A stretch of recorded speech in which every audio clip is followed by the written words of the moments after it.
Welcome to That's So Rad podcast. I'm your host, Travis Vonksness. This is a podcast about people, their passions, their life experiences, and their stories. As writer Frederick Buechner once said, the story of any one of us is in some measure the story of us all. All of us can learn something valuable from someone else's life and their stories. Join us for another conversation where we learn, laugh, and leave, seeing our own life in new ways. What's more rad than that?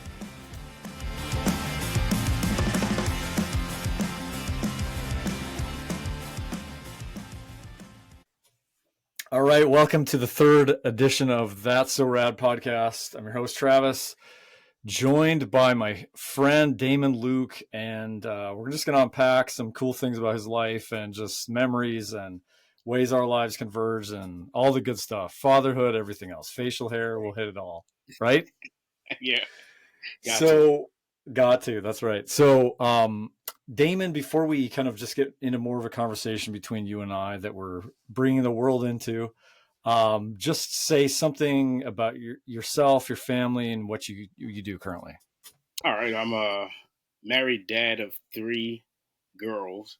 So, coined the phrase girl dad.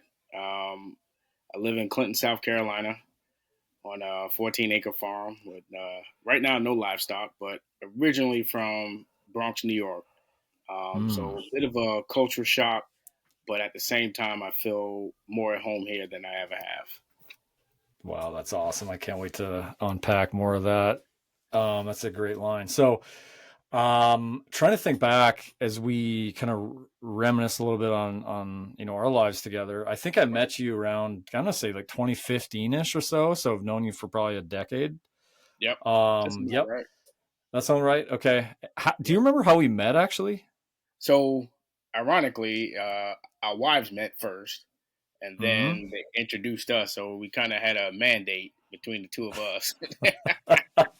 There was a mandate, like double meaning of mandate. A mandate that you're going to meet, and then it turned into a mandate. And you're going to like this guy. That's what I got. You're going to meet him and you're going to like him. I got the same thing. I did get the same thing. So, and they were right. They were absolutely right. I do have a hazy memory of this. So to be fair to your wife, Nisi, who's an awesome person, I feel like there was an issue on the crosswalk at one point where I was crossing, and I may not have been paying attention, or I don't know how it was, but I feel like we had this funny car moment that was like, really, I don't know if it was a near miss or something, but there was we had this inside joke about be careful around crosswalks because, well, especially with her, she's got a need for speed. So, dude, I mean, we just had this funny because I think she was just flabbergasted that like, oh my gosh, did I almost hit you or whatever? And I was like, I don't know if I wasn't paying attention or so. Anyway, we shared some laughs with that. I remember that was. How about that? I don't think I know that story, honestly. Really? Yeah. Because the funniest thing is you then go on to become a auto insurance agent among other things, and so I didn't know if that was related to that event. Apparently not. Then so I guess. No, man. Well, I did insurance claims for 20 years. Oh, so okay. I promise you, I've been around plenty of accidents, and I purposely forget them because I just don't get fogged in my head like that. Yeah. I believe that. That's a good word there. So yeah, well, someday maybe Nisi can set the record straight on that situation. But anyway, so I was going to ask you before we even get going on anything else. Have you ever said the word rad? Yes. Okay. So I grew up in Bronx, New York, late 70s, early 80s. Okay. There was a bicycle group, BMX bike group. Okay. Started in the building that I lived in, and their names were Rad Dogs. Really? Okay. Yes. And so I remember always referring to those guys. I mean, because they were always on their bikes. They even built a ramp inside the baseball field where I grew up. And that's where they did all their tricks and stuff. So, yeah, they were the Rad Dogs. So I know I've said that word several times. That is awesome because actually there was an epic BMX movie, I think in 1986 or something called Rad. And maybe they kind of were born out of that. But that's I think when the name sort of originated. But I wasn't sure on, because I'm trying to think of similar words like dope would be one, right? Like what? But I feel like that was more prevalent for me. Yeah, saying the word. I still use that word. Yes, and I love hearing that word. Me too. See, I say that word, but then there's times I'm like, I feel like I don't have like the cultural diverse. I'm like not from the Bronx, so Right. like, I feel I don't have the cred for dope as much, but I I don't know if I have it either. So if we're being honest, if we're being but I'm honest, using it. well, Yeah, if we're being honest. And then that's it's funny. funny because the first time my girls heard me say the word dope, of course they went to the other meaning of Oh, it. for sure, yeah, Yeah. yeah, yeah. Funny story, and I don't know if I told you this. I was doing announcements at a softball game, and I said the word paraphernalia.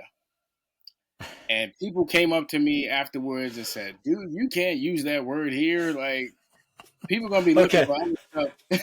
okay, I need to hear this. So you're doing announcements, and what made you say paraphernalia? Like, what All were right. you thinking at the time? So what I'm thinking is, okay, I've taken several entrepreneur classes, and Yep. that's the word that we use when you talk about gear or, um, you know, anything that you're gonna be selling. And Yes. I'm doing announcements, and I'm trying to plug a local guy who does hats and T-shirts and things like that, and he's set up at the entrance of the softball game. And so I just clicked quickly, my New York vernacular. I said, "Hey, he's over there, and he's got Clinton paraphernalia," and everybody looked up at me like, "Really? Is it that type of softball This game?" is this is what happens when we bring New Yorkers to Clinton. This That's is just exactly we get right. paraphernalia, and this is oh man, that is hilarious.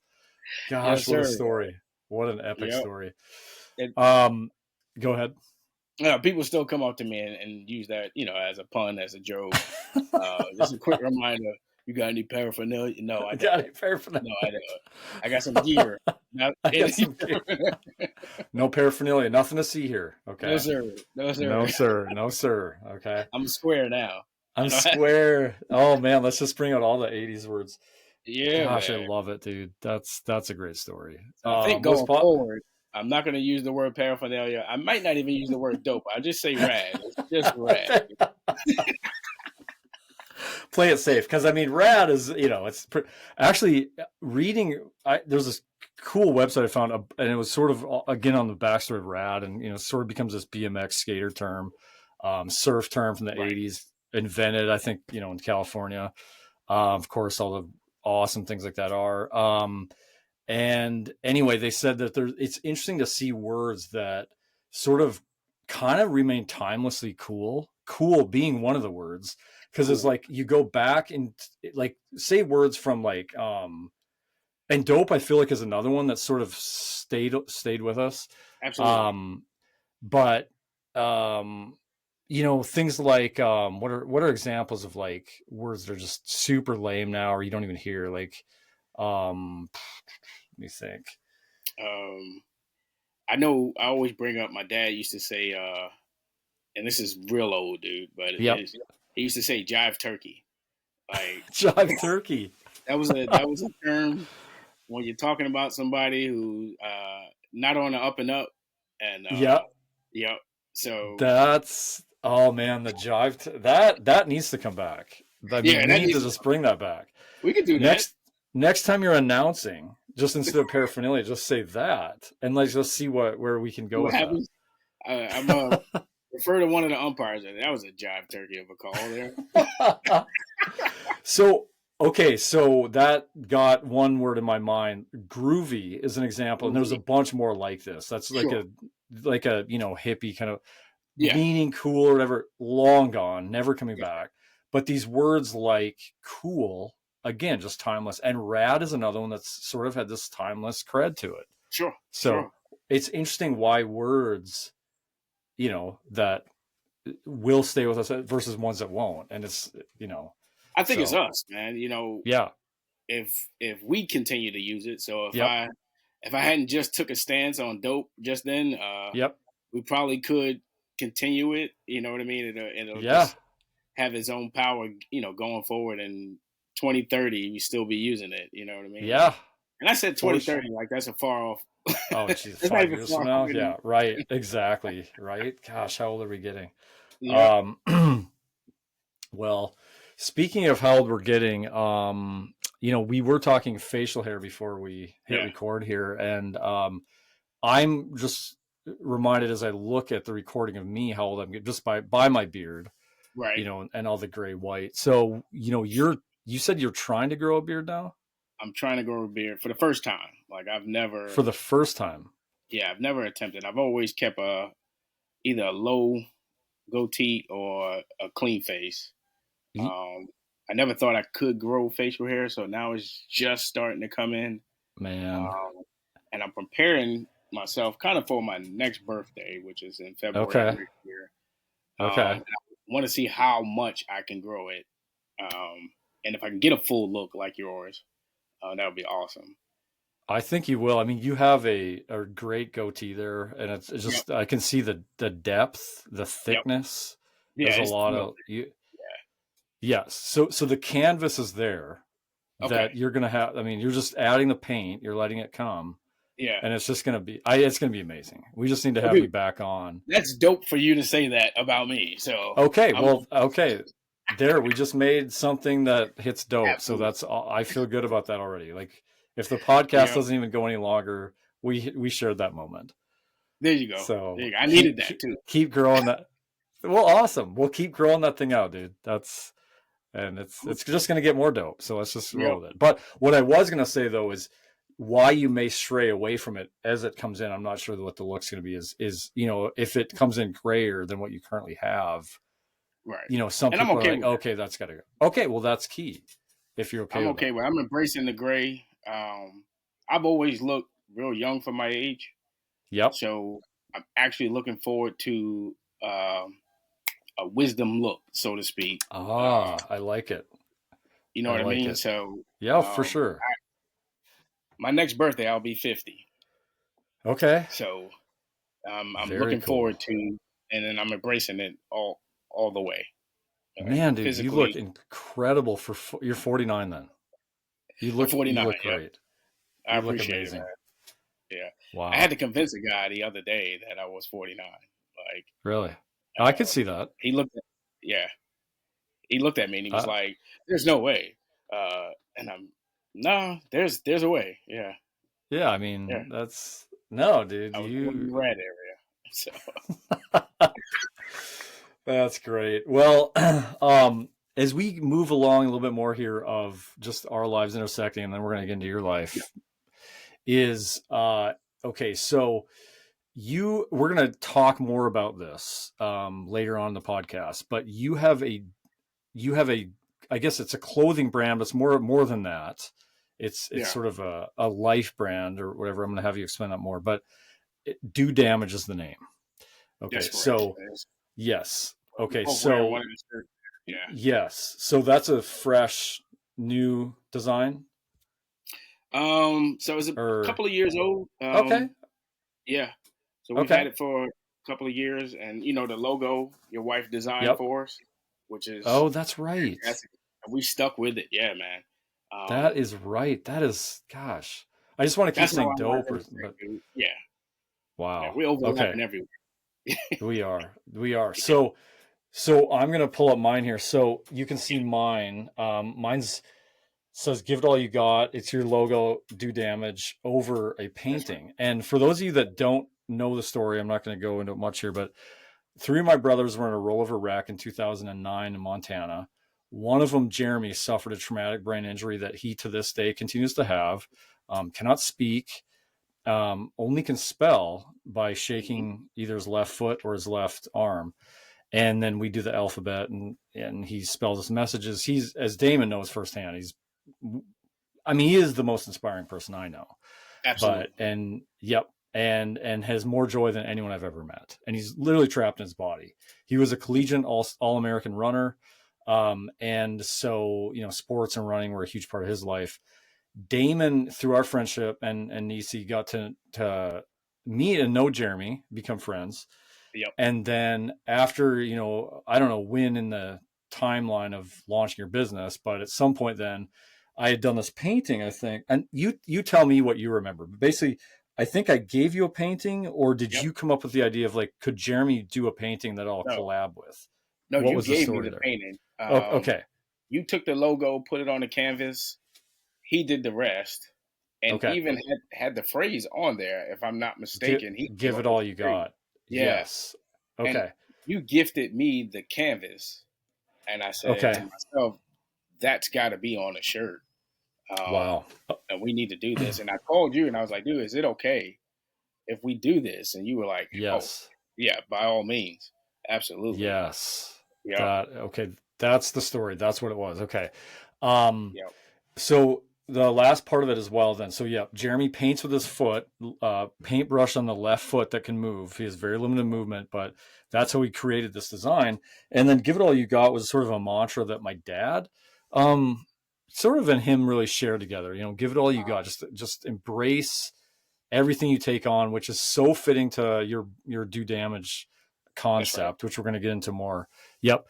Later on in this episode, but so it was so fitting. And then you did this collab design that you guys put up for sale online, and I think Jeremy had Yeah, a different website at the time, right? And I mean, it right. did decent, didn't it? Get some orders, and Absolutely, dude. We were sending them yeah, all over the place. I mean, different parts of the country. Uh, I remember that's so cool. at one point we didn't have enough inventory.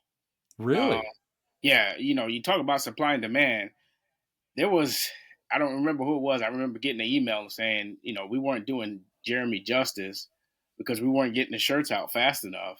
Oh my All the gosh. people that wanted them, and I felt bad, Jeez. dude. I Right. never wanted that, but I, went to them and Hey, explained. Yeah.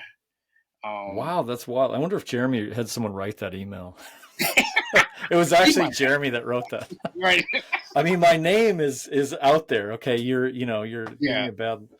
Get That it is so in. funny. Oh my gosh. I remember that, man. But it was a great time. I've had people, that I grew up with, never met Jeremy, call me, Wow. say, dude, I've got to have that shirt.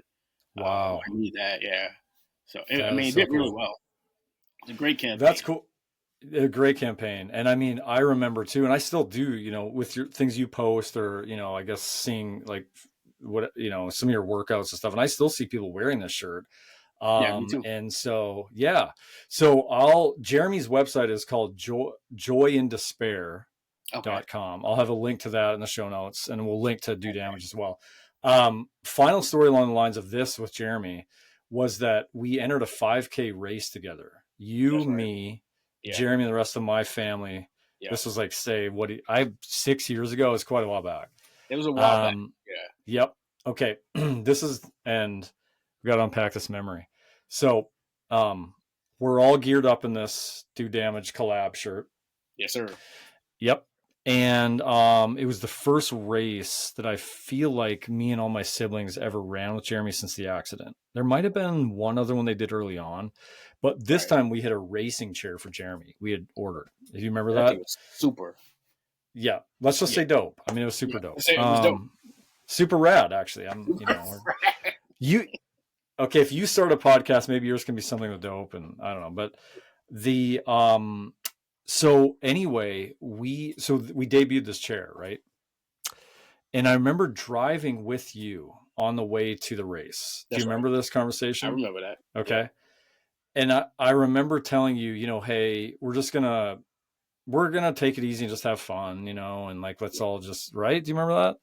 I remember that. Okay. I remember all of this. Okay. Yeah. Okay. So things rapidly changed after the race started. So Yes, again, when you're pushing Jeremy, who was this legendary runner, and you're kind of embodying, I think, the spirit of who he is in this race together, I mean, you just feel chills. I mean, you just like, this feels like a movie scene, right? And there you so go. I remember we started getting going. Yep. We started getting going, and not too far in, I look at my siblings and we're like, are we going to do this? Like, are we Yeah. actually going to like try to kind of, I don't know, win, but like try to really go? And we're like, yeah. So we did. We pushed hard. I want to hear from you is I tell you at one point, yeah. what? Oh, hey, I mean, I did have Jeremy, so I had some more Motivation. Because I don't didn't know. have that. That's right. That's I had right. the shirt. I didn't have the. This is true. Yeah. Yeah. So that was an No, sorry. Go ahead. Yeah, No, he go ahead. said we were just gonna coast, and I was coasting, Yep. and I remember we were all in a pack, and then we weren't. Yes. And then when I got to my final leg, you were coming back to get your sons. Okay, that's what I wanted you to bring up, because Yep. here's the funny thing about this story. So I remember me telling you mid race, well, not even mid race, some point as we're lapping or passing each other, I said, can you hang with Jay and Dre or have them hang with you? And Yep. you're like, yeah. And then I remember at some point I see you, the boys aren't with you. And I go and I'm not worried, it's just a race, or we're all out there, but I'm like, and I hear you go like, dude, I'm beating my personal time or something. Right. And so but the funny thing about that is then my boys are not with Damon anymore, but the funny thing is I think we both fell into this sort of like, I wasn't going to run hard with Jeremy, you weren't going to, you had my boys, all of that we all just laid it all down. Yeah. Like we're just going for time now. Well, I remember, because I said to myself, I was running with the boys, and I said, if I stay at this pace, I'm not going to finish. Yes. I was just going to get too tired, so I kind of geared up a Yes. little bit. I didn't give it all, but I gave it a good bit, and then I remember getting almost to the finish, and you were coming back to get the boy, and I That's was right. like, dude, I'm sorry, they're back there somewhere. My favorite part about that too is, again, I'm not worried. There's so many people. It was like a race to support foster care. So these are two, I don't know at the time, 11 or whatever they were, but I love one of my funny memories of even the way you said that was like, it wasn't like you were even that apologetic, because it was just like you were like, dude, I am getting my time here, and I was like, and I love that. And we ended up actually finishing, I want to say third place. That. Yeah, man. It was crazy. Yeah, it was crazy. And it was a really hard course. It was super hilly. I think the local news station was there, so it was really I still have the article. Cool experience. So yeah, me too. Yeah, we had our pictures of your shirt. Yep. Okay. Yeah, because we're all wearing that sir. shirt. So very, very cool. All right. Well, that's a look back at our. You feel like that's kind of a wrap on our reminiscing? Sweet. Well, okay. We're going to now go shift into just your life and kind of your upbringing and looking back at your life. So you've already said, you grew up in the Bronx and kind of a little bit of some of your story so far, but let's go back. What about your childhood and youth? Let's talk about some of the things that formed you growing up and where you came from. First thing is, I'm the youngest of my mother's 4 children and raised by a single mom. Okay. In the projects of Bronx, New York. And it's funny because I didn't realize it then, but when I kind of went off to college and a little bit after, I realized not only did I grow up without a father in the household, but most of my friends didn't. And it's weird because I can probably, on one hand, tell you how many kids I grew up with that had a dad in the household. And, it's one of those things that can shape you one way or another. It can kind of make you bitter, or it can make you be a proud dad, which for me was the latter. But it also leaves a lot of gaps to be filled, and kind of you navigate through life to kind of fill those gaps that a typical dad would kind of play a part in.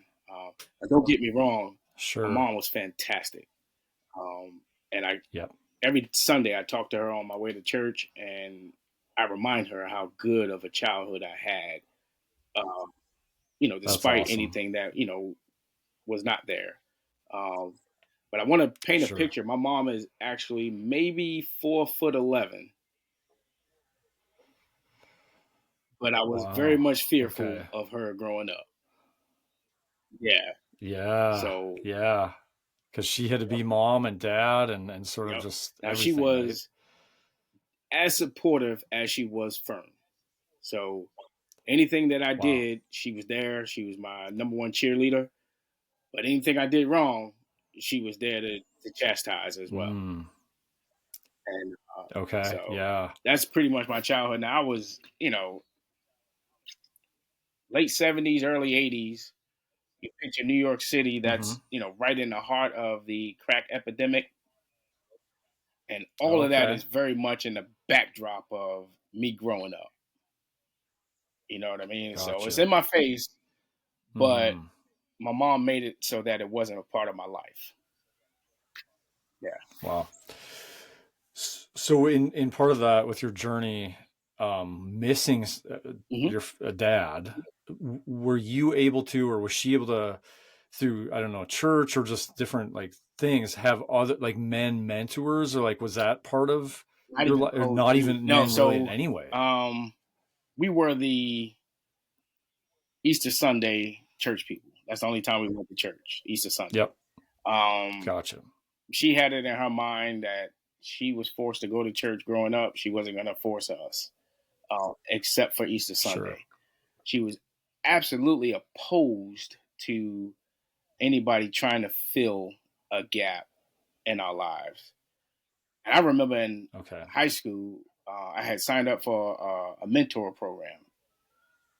And when I Hmm. gave her the permission slip, she was like, why do they want to mentor you? Hmm. Because you don't have a dad? No, I'm not signing it. And I was like, wow, Ma, no, it's just an opportunity for me to get some exposure and maybe get some tutelage in some areas that you don't have, working knowledge of. And she was adamant she wouldn't let me do it. So Hmm. her mindset was whatever we needed, she was going to do her best to provide it. Um, and that's Hmm. exactly what she did. She tried to give us as much as Hmm. she could when she could. And I'm, like I said, I'm about to be 50, so she did a fantastic job because I'm still Hmm. here.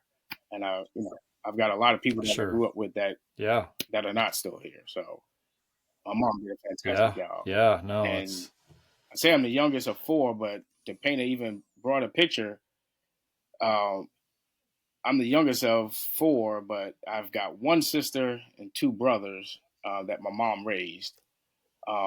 So you imagine a 4'11" woman in New York City raising three boys and keeping them out of trouble.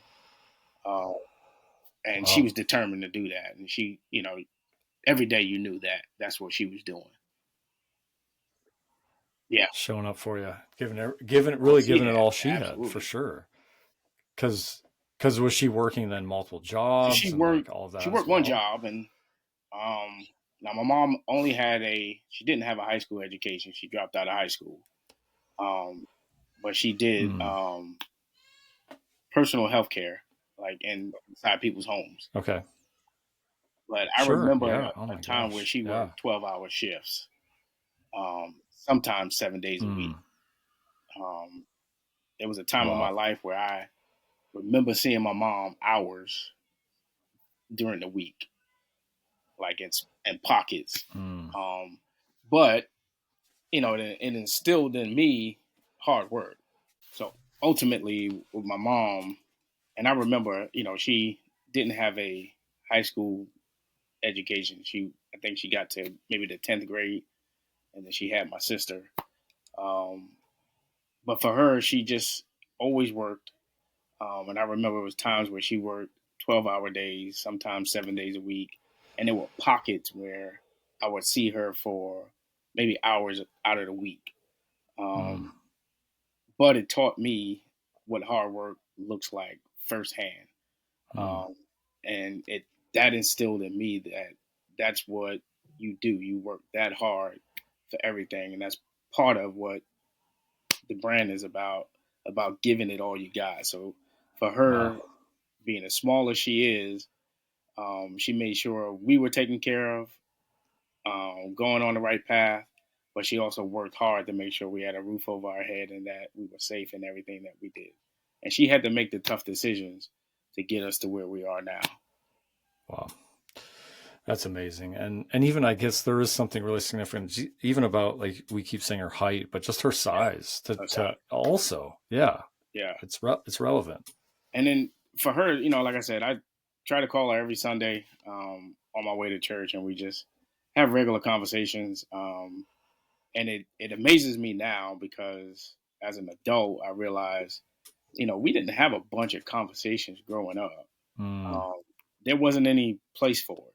Like I said, she worked yeah. all the time. So everything was more of disciplinary role Sure. towards Yep. me. But now we get to have dialogue, and I get to show her, my perspective of growing up then and how great of a job she did back then. Um, That's very cool. yeah. What is her response like when you have those chances to thank her or tell her looking back?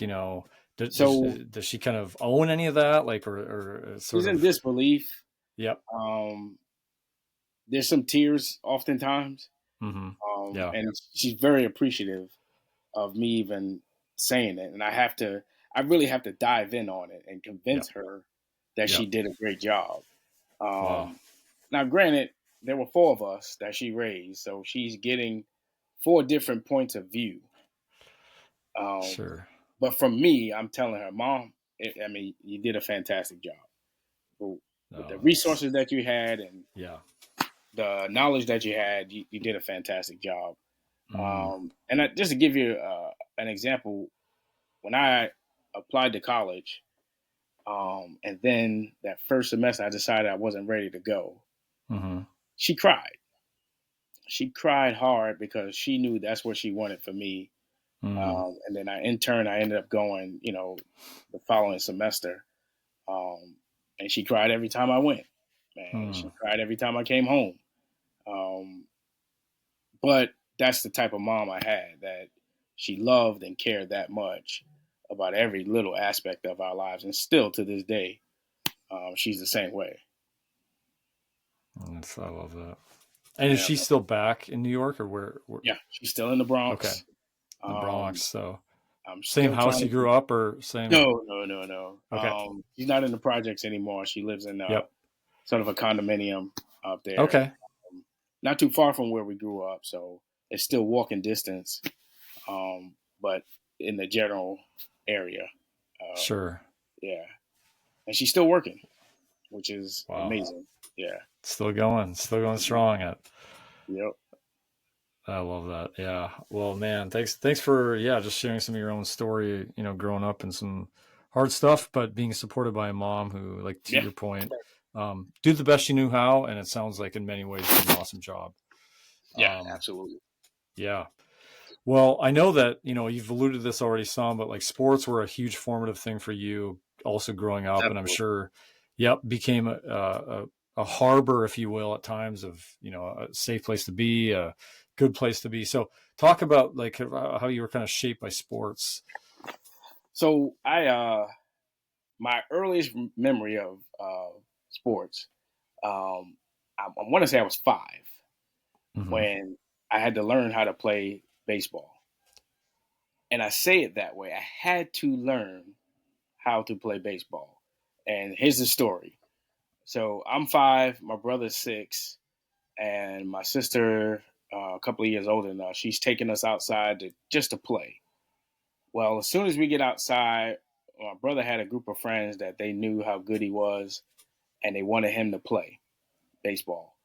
Well, my sister said, my brother can't play unless Damon plays too. And at that time, I didn't know anything about baseball. So everybody's kind of upset with me because they know I don't know how to play, and my sister's forcing them to make me play.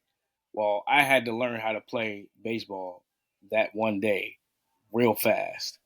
Um, and then I got really good at it. Um, Sort of, forcefully, but, you know, I was able to do it. And that's my, first memory of sports in my life. And then I learned to love it for a while. Very Um, cool. Yeah. and, you know, as a kid growing up in the projects, that's the main thing you had to do or could do to stay out of trouble. Um, Mm, and we would go from one sport to the next sport all in one day. So you figure, 8 hours in the summer, you may start out playing baseball, then go to football, and then go to right. basketball. Um, and we would just do that every single day of our Every lives. single day, day in, Yeah. day out.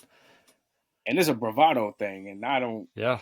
really, subscribe to a lot of bravado things, but Hmm. sports is one of them. I'm like, no, I'm going to be good at this. Yeah. And Own it. yeah, Totally.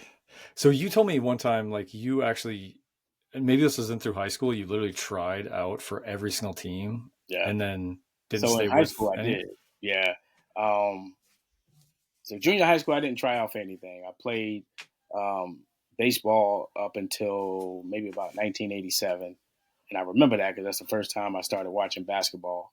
Mm, And then we would play every summer. We played either pickup games or we started playing organized sports. But in high school, when I got to high school, I remember being in a physical education class, and we were doing relay races. And I remember uh, being way behind, waiting for a baton to be passed to me, and I sprinted once I got it, and I caught up to this guy, and I won the race. Immediately after that, the track coach came up to me, the football coach came up to me, and they were like, "Man, you got to come out for our teams." And I was mm, like, "Yeah, well, I'll do that." Well, at that time, my heart was into basketball, sure. so I really gravitated towards that. So I went and tried out and worked out with the JV team and the varsity team. But then I found out that you had to practice every day. Mm, It wasn't my thing. I wasn't even nah. geared up for it. So I would start, and I remember having football equipment, Hmm. going to one or two practices. The bag was bigger than me because we carried these big old duffel bags with the football equipment in it. I remember not having a locker at the school to put the equipment in Mm, because I couldn't buy a lock at the time. So I'm carrying this duffel bag around the school with shoulder pads, helmets, all the pads that you got. But didn't show up for the first game that Saturday. Um, and it was different for us in New York City. We don't have Friday night lights. Okay. mm, yep. We played our games on Saturday morning. And the high school I went to, we didn't have a football field. So we had to travel to play football. Wow. And the Saturday of the first game, I decided I wasn't going. Mm, And essentially, the coach came up to me the next Monday and he just said, "Just let me know when you're gonna bring my equipment back." Um, and I said, "Okay," and I just dropped it off one day. So essentially, every team that I did join in high school, I quit one way or another without even playing in any games or going to any meets. But that was where my mindset was. If mm, things appeared to be a little too hard, I hmm. was I was gonna avoid it as best Yeah. as I can. Yeah, yeah. So it's interesting because, like, with that, seems like there's some tension there between like that idea but then your mom, who it seemed like would have a very different, like, was that a source of tension? Whereas, like, or was she, hey, pretty hands off in the sports side of it? So, Because it seemed like she'd be on the football team if she. What are you doing? What well, do you mean it's hard? yeah. We So, we. and it's she. Let me see how I can say this. She didn't want me to play football at all. Hmm. That's the first thing. She was definitely afraid of me playing football and getting hurt. Yep. So of course, when I quit football, she was fine with it. But she did tell me, and then these are through our conversations as an adult.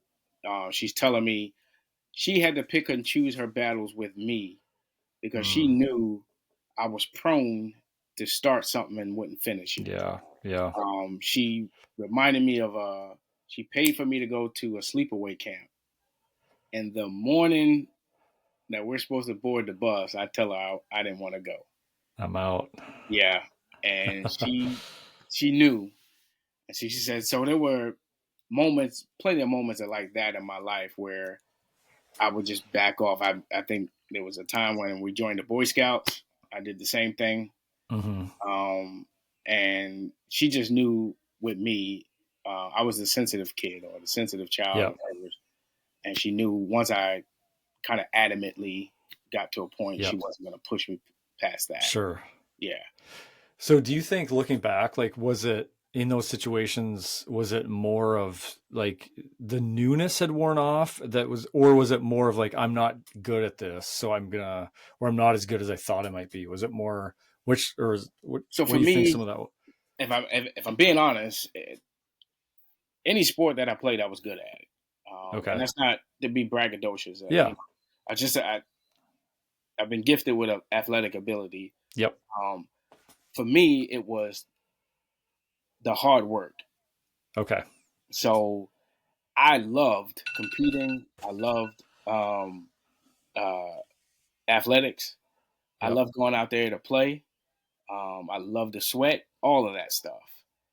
I didn't want to do the work that it required to get better at it, if that makes sense. Mm. So I didn't care for practice, but I loved the game. Okay. You know what I mean? So Yeah. So yeah, the discipline, the sort of like in behind the scenes, the work up to yeah, like you said, to what it takes to get better. that's right. That. Yep. Okay.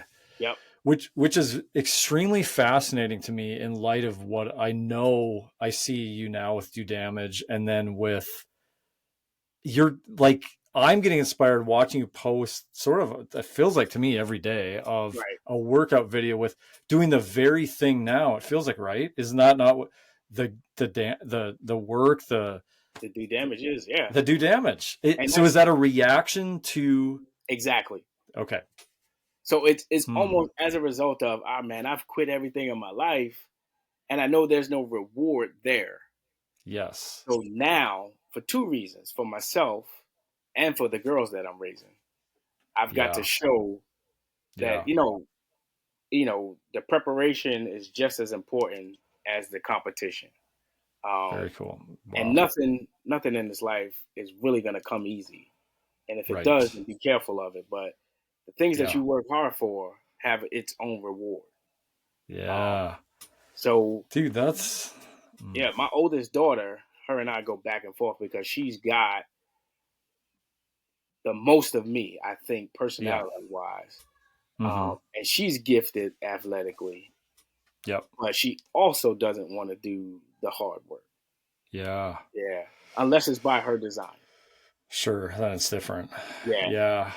Well, what I love about that, multiple things, but one of them is just that reminder that, we can be 50 and the mindset can shift, or, this may have shifted way before now for you, but yeah, just that like we can change, like, absolutely. and that I think it's even more inspiring me hearing this now, because I didn't know this in your story, Right. when I then see your brand and Do Damage and what you're about.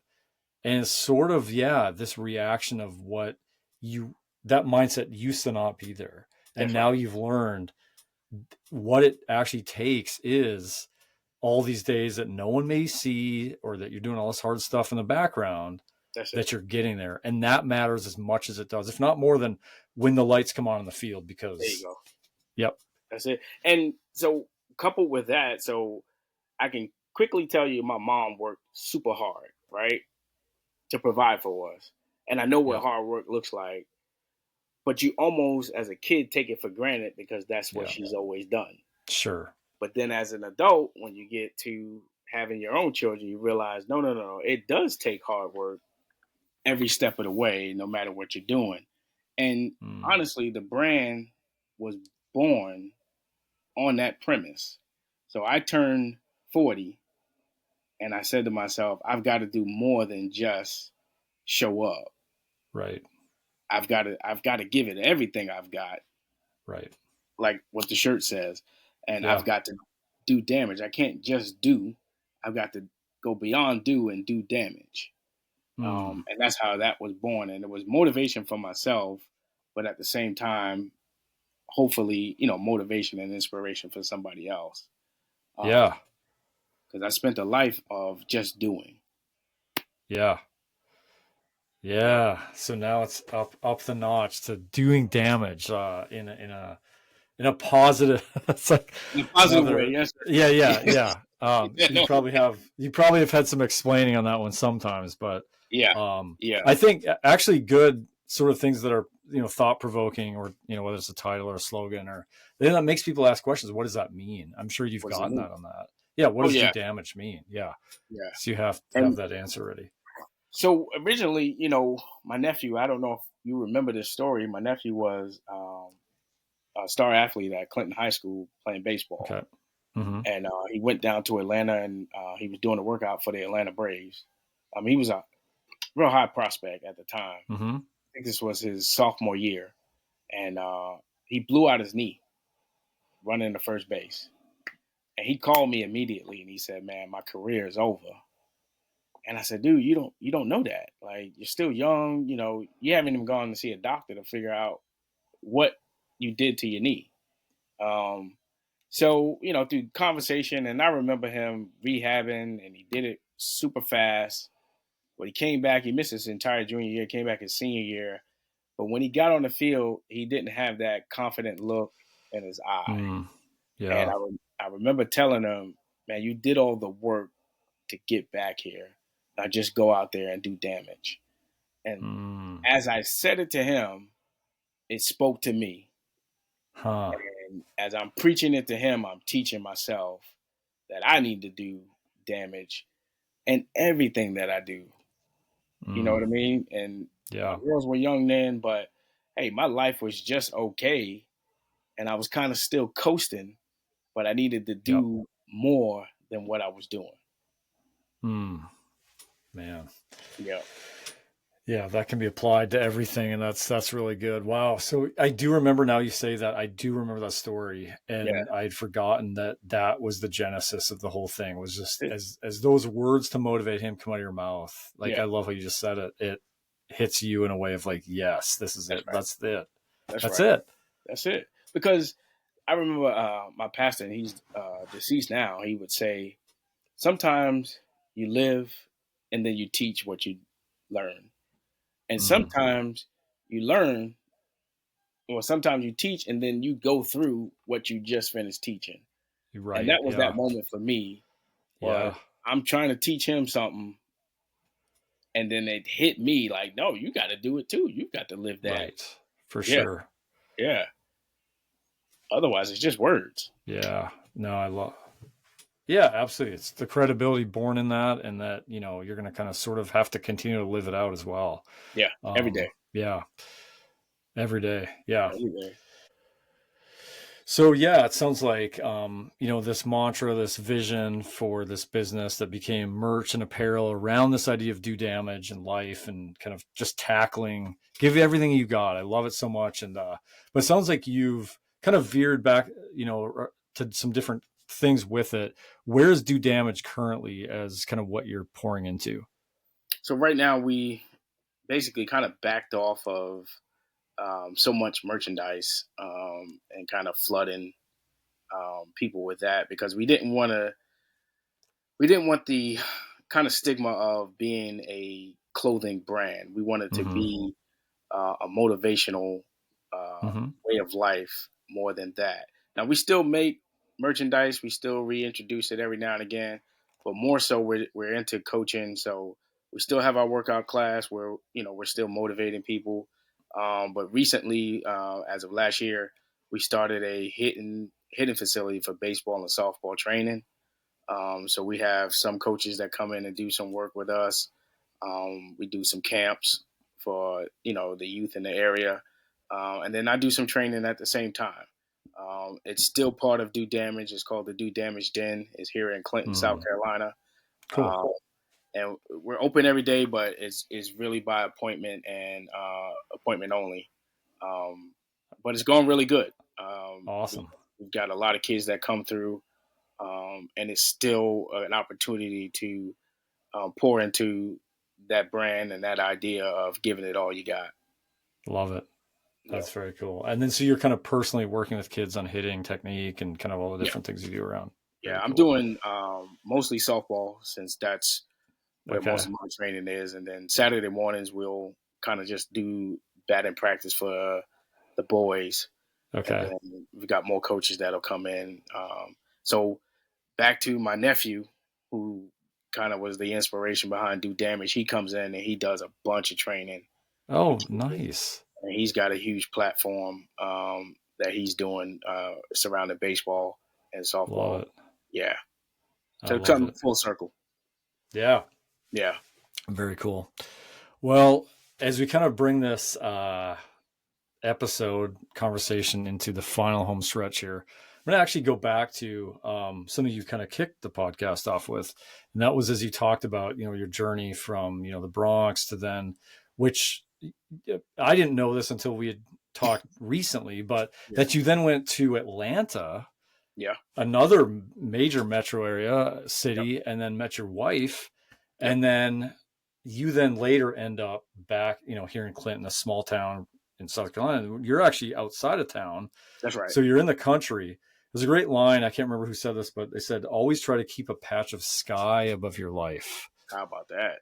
Ah, yes. And I've been to your place, and it has Yeah. a fine patch of sky above your life. So in a short way of saying this, describe what it is like to now sort of be this country dad, coming from the Bronx, coming Yeah. from a big city. Like what's Yeah. that like? So I've always said, I'm a city boy, but I'm a Mm-hmm. country man. Mm, And that's pretty much the shape of my life. I've always been, even in the Bronx, I've always been real laid back, real even keel, not a loud, boisterous person. And Clinton kind of allowed me to be me as an mm, adult.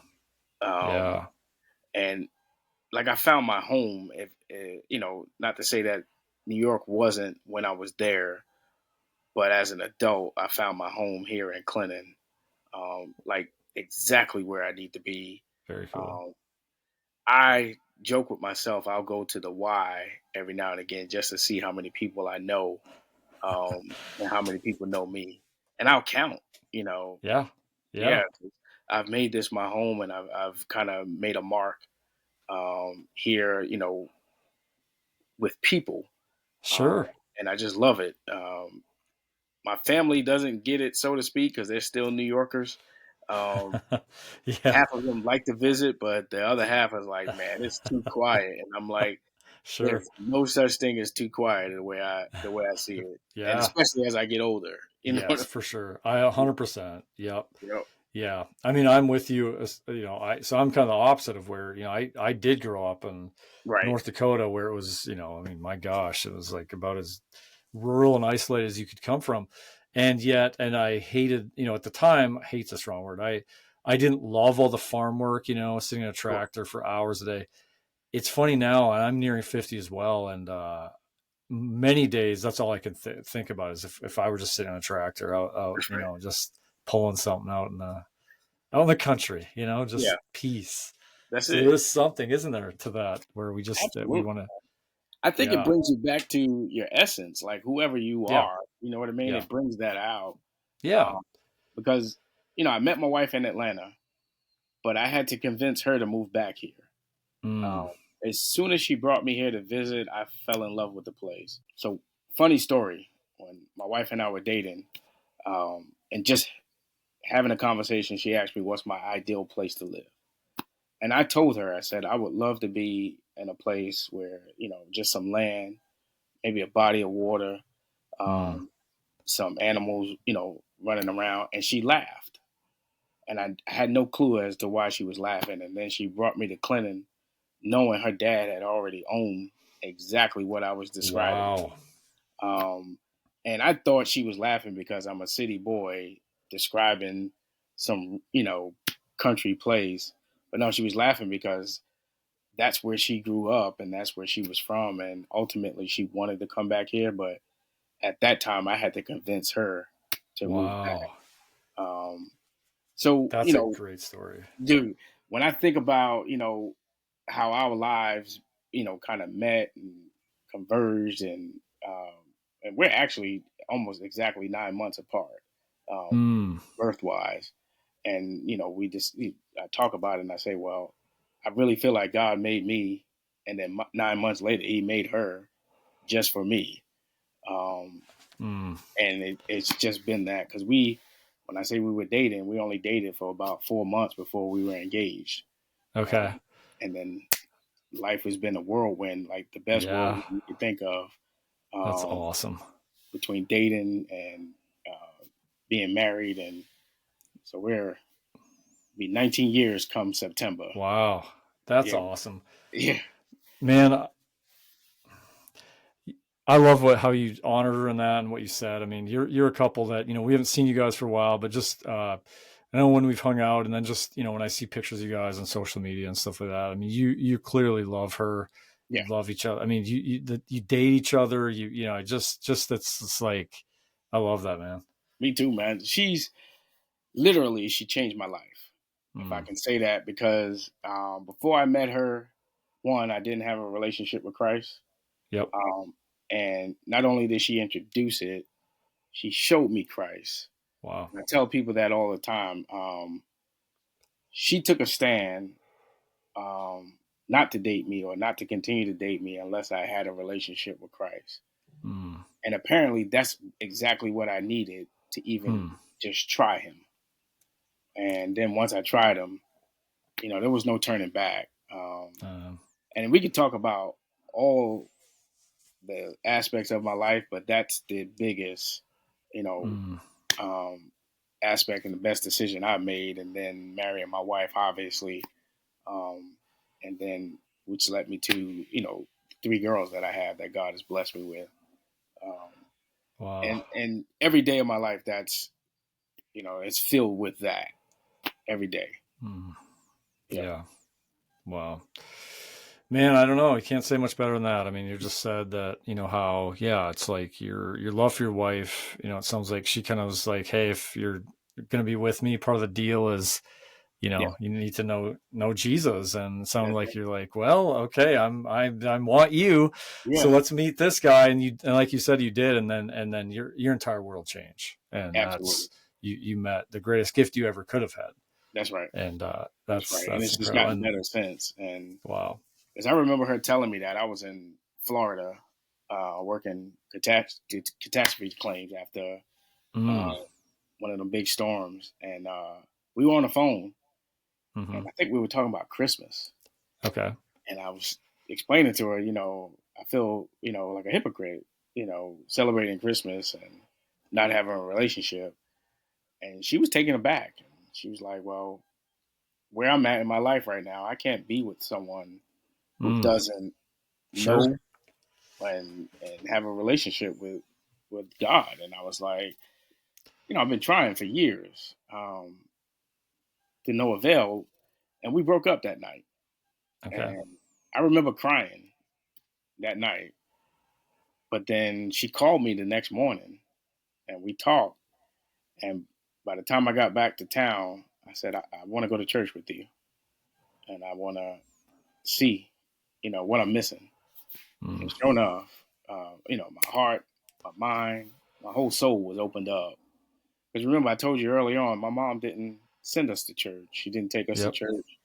Hmm. Um, and she was a praying woman, but behind closed doors. So there was no um, prototype for us to Sure. follow growing up. But once I got a taste, man, you couldn't give me enough. You know what I Yeah. mean? So, Yeah, absolutely. Yeah. Yeah. No, I know faith is a hallmark of your life and yes, sir. a huge thing that lights you up. So, an amazing dad too. God, dad, I we could have a appreciate whole podcast on it. Yeah, it. dad Yeah. to three girls. Closing question for you. I like to kind of hit this question I have so far, but T.S. Eliot says that where's the life we've lost in living? It's a great question to ask ourselves throughout. A lot of us can lose a sense of life or Hmm. lose our zest for life. I see you as someone that really is inspiring to other people. You're constantly, doing groups to kind of do damage and just get after the hard obstacles in your life. And let's do this together. Community is huge for you. Yeah. What keeps Damon Luke going and inspired? Uh, People. Hmm. So I like meeting people. I like getting to know people. I like people getting to know me. Um, so every day I wake up, I thank God. He fills me with just enough to want to go a little bit further. Um, and I am in a eternal search for peace while I still have breath. Um, I'm trying to find as much peace. I'm trying to find as much as God's peace as I possibly can while I have time. And every now and again, I'm human. I get frustrated. People frustrate me, but people fascinate me as well. And I'm constantly striving to meet as many people as I possibly can. I'm trying to understand as many people as I possibly can. And at the same time, I want people to see me and understand me at the same time. And I want them to understand that I'm still, no matter what, a city boy in a countryman body, and living this experience as best as I can. Wow. Dude, that's I love that. That's a great close. It's a great reminder for all of us that there's something about just a lot of us just don't see our neighbor. We Right. don't really even and we're in this age of polarization. Some of us can hardly talk to one another because of all the just everything, right? Right. And to just for you to kind of just remind us of we can all frustrate each other, but to be fascinated by each other, to be curious, to learn something from somebody, and to know that they can learn from us. I mean, man, that's the point of this podcast, really, through our stories. That's it. And so, man, I mean, you really, you summed it up right there. Everybody's got a story. We just got to take time to listen to everybody's story. Right. I think it's so easy for me or anybody to just say, hey, you know what? I don't get this guy. That doesn't make sense to me. I'm just going to turn my back or I'm going to go the other way. But how great is it for us to understand one another, or at least where we're coming from, or what our intentions are. Right. And then that I just wholeheartedly believe that takes us a little bit further. Yes. Than anything. Man. That's the line. That's it right there. That's our going away assignment. So yeah, thank you so much, Damon. Awesome to talk to you today on this podcast, and great catching up. The only disappointment I have is that I wasn't episode number 1. That's the only disappointment I have. Well, I had to have you come in at 3 to, the bases. Now we have a man of first and second. There you go. And then I needed I'll clean it up. The cleanup. That's right. See? So, and you did. Yeah, man. You did. You sent them home. They're all home. That's it, man. So, as long as we did it, that's the only thing. We just had to have it done. I mean, that's right. Yeah. Once I saw it, I was like, man, I don't want to interject myself, but if I could I'd find you. Yeah, so man. It's only a matter of time. That's it. All right. Well, good seeing you today. You too, man. I appreciate it. Hope you enjoyed the episode today. Check out the show notes for any links or resources shared in the episode. If you enjoy the podcast, it would be really appreciated if you'd subscribe, leave a 5-star review, and share it with friends. May we all remember these words from writer Mary Oliver. Instructions for living a life. Pay attention, be astonished, tell about it.